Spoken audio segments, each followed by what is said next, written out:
లెక్క చిల్లర నేను మాట్లాడాను. సో నువ్వు వచ్చినాక కూడా ఏం చేసినావు? 299కే తాత్కాలిక ఒప్పందం సంతకం పెట్టి వచ్చినావు.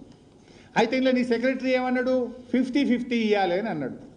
ఈ మధ్య రేవంత్ రెడ్డి ఒక వీడియో ఉంటుంది, తీయండి మీరు. హరీష్ రావు 50-50 అడిగిండు. 811లో 50 అంటే 405, కానీ నేను 500 అడుగుతున్నా, 95 ఎక్కువ అడుగుతున్నా హరీష్ రావు కంటే అన్నాడు.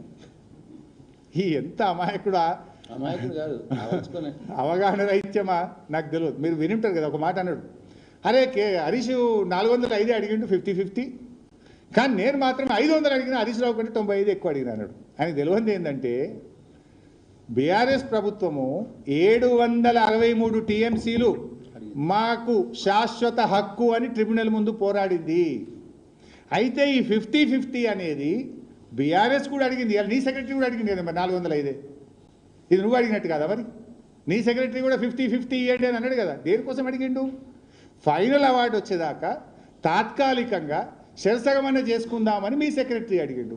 గదే విషయాన్ని బీఆర్ఎస్ పార్టీ 28 ఉత్తరాలు రాసింది, 28 మీటింగ్లలో అడిగింది. అది చూపిపోయి 50-50 అని మేము ఒక్కరోజు అడగలే. ఈ 299 కాదు, మాకు 50-50 కావాలని 28 మీటింగ్లలో అడిగినాం. డేట్లు ఉన్నాయి, లెటర్లు ఉన్నాయి, మీటింగ్ టైం ఉన్నాయి. 28 ఎందుకు అడిగినాం? 28 ఎందుకు అడిగినాం? ఫైనల్ అవార్డు ట్రిబ్యునల్ అవార్డు వచ్చేదాకా ఈ ఉన్న 811ను 50-50 పంచుదామని 28 అని ఫస్ట్ పేజీలో, ఒక సెకండ్ పేజీకి 28 అయినాయి. Date wise, meeting wise, letter wise 28 ఉత్తరాలు రాసినాం. 28 మీటింగ్లలో 50-50 చేస్తాం. సెకండ్ పేజీకి 28 అయినాయి. Date wise, meeting wise, letter wise 28 ఉత్తరాలు రాసినాం. 28 మీటింగ్లలో 50-50 చేసుకుందామని రాసినాం. మేము 299 మేము ఒప్పుకోము, మాకు నష్టమవుతుంది అని ట్రిబ్యునల్ కాన్స్టిట్యూట్ చేయమని జూలై 14, 2014 నాడే ఢిల్లీకి పోయినాం, పోరాడినాం, సుప్రీంకోర్టు పోయినాం, అటుకొట్లాడినాం. అది వచ్చేదాకా 50-50 చేయండి అని ఇటుకొట్లాడినాం. నువ్వు కూడా ఏం చేసినావు? గదే 50-50 అడిగినావు, 299 సంతకం పెట్టినావు కదా రేవంత్ రెడ్డి. మరి నువ్వేదో పెద్ద పీకుడు కానీ లెక్క మాట్లాడుతావు. నువ్వు చేసిందేమన్నది ఉద్దార్కం. మేము పోయినతో వల్లే నువ్వు పోయినావు. ఇంకా పైకి ఎంతో పెద్ద మాట్లాడుతున్నావు. అంటే నేను ఆ మాత్రం కూడా మాట్లాడకపోతుంటే, కానీ గుండె రగిలి మాట్లాడుతున్నా, బాధతో మాట్లాడుతున్నా. నువ్వు ఈ అబద్ధాల పరంపరను చూసి తట్టుకోలేక ఈ మాత్రమన్నా మేము గట్టిగా ఎందుకు అంటున్నామంటే కొంత బాధతో అంటున్నామే తప్ప వేరే ఉద్దేశంతో కాదు. We respect you, but you are losing. నీ డెకోరం నువ్వే పొడగొట్టుకుంటున్నావు. ఏమవుతుంది? ముళ్ళును ముళ్ళుతో తీయాలన్నట్టు నువ్వు చిల్లర మాట్లాడితే మాకు కూడా కొన్ని సందర్భాల్లో తప్పలేదు.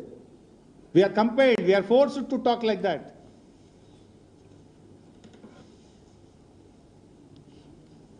Now it is very clear. బహుశా ఇంకెవరికైనా డౌట్స్ ఉంటే కూడా ప్రెస్ మీట్ అయినాక కూడా క్వశ్చన్లకు ఆన్సర్ చేస్తా, కూర్చొని కూడా సమాధానం చెప్తా. ఇవాళ తర్వాత 299 బీఆర్ఎస్ ఒప్పుకున్నది అని ఎవడన్నా మాట్లాడితే నాలుక చీరేస్తాం కాంగ్రెస్ నాయకులు. It's very clear. 299 అనేది కాంగ్రెస్ పార్టీ చేసిన పాపం. రేవంత్ రెడ్డి చెప్పకనే చెప్పిండు.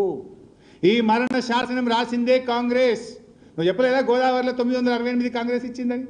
గా కాగితంలో 299 కృష్ణాల కాంగ్రెస్ ఇచ్చింది. గదే కాగితం, ఒకటే కాగితం, ఒకటే మీటింగ్, ఒకటే డేట్, ఒకటే కాగితం. మరి అది ఎందుకు చెప్పు? దాని మీద పోరాడింది, సెక్షన్ 3 తెచ్చింది బీఆర్ఎస్. 28 లెటర్లు కదా ఇప్పుడు నేను చూపించింది మీకు.